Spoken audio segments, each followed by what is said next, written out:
Shalom, bertemu kembali dalam Efrata Devotion. Pernahkah Bapak, Ibu, dan Saudara merasa seperti satu-satunya orang di dunia yang berjuang sendiri? Seperti semua orang pergi dan hanya kita yang tinggal menghadapi gelapnya dunia. Bayangkan seorang anak kecil yang tersesat di keramaian. Dia melihat ke kiri dan ke kanan, tapi tak menemukan siapa-siapa pun yang dia kenal. Saat air matanya mulai mengalir, tiba-tiba ada tangan hanya menggenggamnya. Itu tangan ayahnya. Aku di sini, kata ayahnya. Begitu juga Tuhan. Ketika kamu pikir kamu sendirian, sebenarnya Dia sedang berdiri di sebelahmu. Mazmur 142 ayat 5 mengatakan, aku telah ditinggalkan semua orang, tidak seorang pun peduli padaku. Itu adalah jeritan hati seorang yang merasa sendirian. Tapi perhatikan baik-baik, meskipun Daud mengakui bahwa dia sendiri, dia tidak berhenti di sana. Di ayat berikutnya dia berkata, engkaulah tempat perlindunganku bagiku di negeri orang-orang hidup. Artinya apa? Saat semua orang tidak ada, Tuhan itu tetap ada. Kadang kita berpikir Tuhan hanya hadir saat kita sedang kuat, saat ibadah terasa menyala, saat kita tersenyum dan penuh iman. Tapi justru di titik terendah, saat kita merasa lemah dan ingin menyerah, Tuhan menunjukkan kasih-Nya yang paling dalam kepada setiap kita. Yesus sendiri pernah mengalami kesendirian yang luar biasa di Taman Getsemani.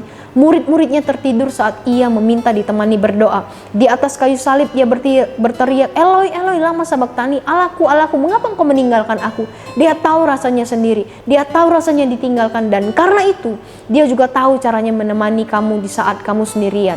Ibrani 13 ayat 5 berkata, aku sekali-sekali tidak akan pernah membiarkan engkau, dan aku sekali-sekali tidak akan meninggalkan engkau. Perhatikan kalimat itu, sekali-kali tidak, bukan kadang-kadang, bukan cuma nanti kalau kamu cukup rohani, tapi selamanya Tuhan tidak akan meninggalkanmu. Bahkan saat kamu tidak merasakannya, bahkan saat kamu mempertanyakan kehadirannya, Tuhan tidak menunggu kita kuat dulu baru Dia hadir. Justru saat kita lemah, kuasanya menjadi sempurna. Saat kita menangis diam-diam, Dia duduk di sebelah kita. Saat kita berkata, aku nggak sanggup, Dia menjawab, aku di sini, aku pegang kamu. Mungkin kamu merasa tak ada yang benar-benar tahu beban yang kita alami, tapi izinkan saya berkata, kamu tidak sendirian. Tuhan tahu, Tuhan peduli, dan Dia tetap menyertai. Mungkin kita tidak langsung keluar dari situasi hari ini, tapi kita bisa keluar dari rasa kesendirian.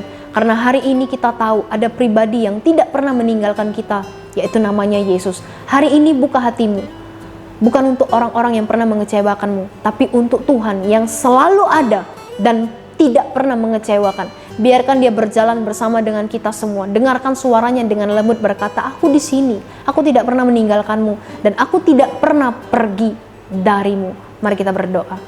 Tuhan Yesus yang baik, terima kasih karena Engkau tidak pernah meninggalkan kami sedetik pun. Kami, sekalipun kami alami penderitaan, kesulitan, kesusahan, Engkau ada di samping kami, Engkau ada di sisi kami, menemani kami, menghibur kami, menopang dan menolong kami.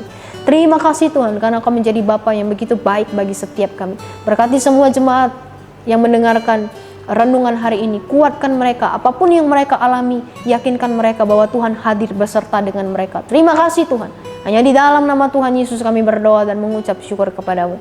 Amin.